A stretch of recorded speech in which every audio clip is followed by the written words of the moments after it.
আপনি যেখানে নামাজ পড়বেন বা যারাই নামাজ পড়বে কোনো এক জায়গায়, সেটা that will be treated as Waqf property.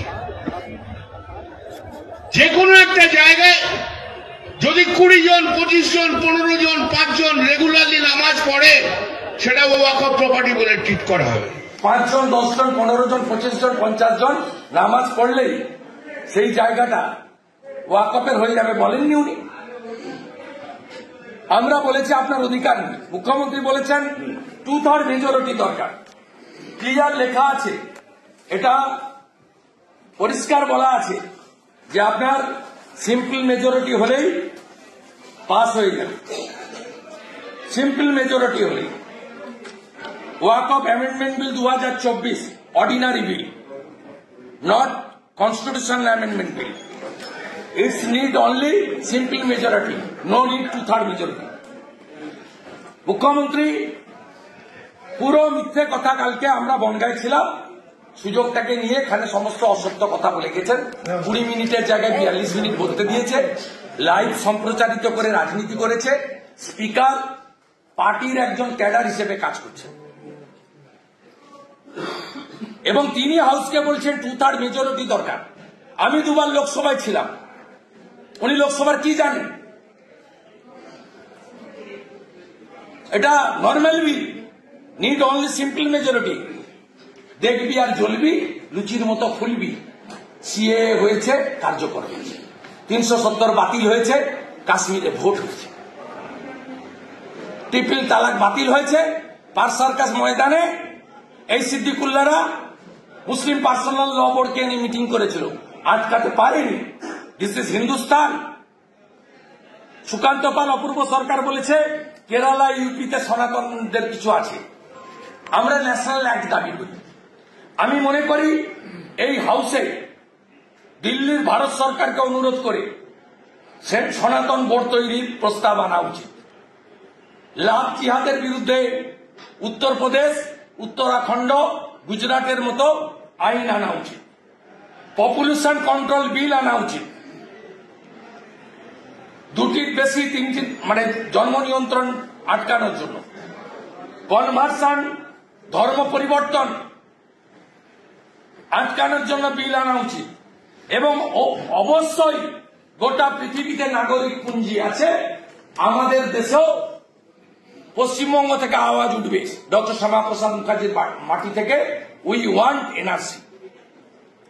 প্রত্যেকটা দেশের নিজস্ব নাগরিক পুঞ্জি আছে, আমাদের দেশে কেন থাকবে না?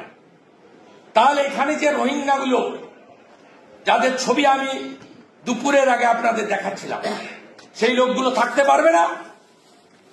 গুলশন কলোনিতে 3,500 ভোটার, 1,98,000 পপুলেশন থাকবে না? এটা হিন্দু মুসলমানের বিষয় নয়, এটা ভারতীয়দের নিজস্ব বিষয়। আমরা এগুলো বলেছি। এরা ওয়েস্টেজ অফ টাইম, এদের কথা কে শুনবে? মুখ্যমন্ত্রী যা বলেছে তার উত্তর আমরা সুন্দর করে দিয়ে দিয়েছি। 22 জন ওয়াকফ বোর্ডে 11 জন আছেন, আর সিডব্লিউসিতে 22 জন।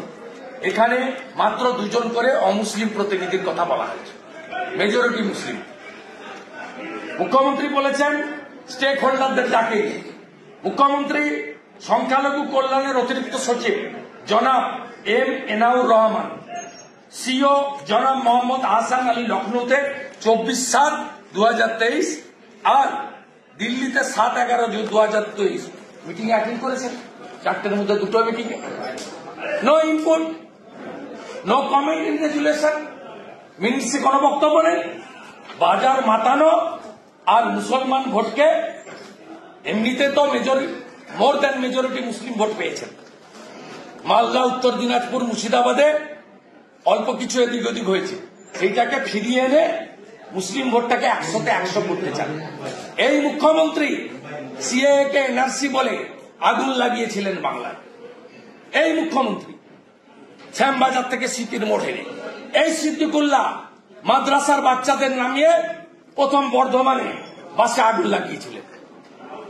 আমরা এর বিরোধিতা করি এবং আমরা মনে করি ভারত দ্বিজাতি তত্ত্বে ভারত ভাগ হয়েছিল। মুসলিমদের জন্য মোহাম্মদ আলী জিন্নাহ তৈরি করেছিলেন পাকিস্তান, আর হিন্দুদের জন্য হয়েছিল ভারতবর্ষ, তাই হিন্দুস্তান।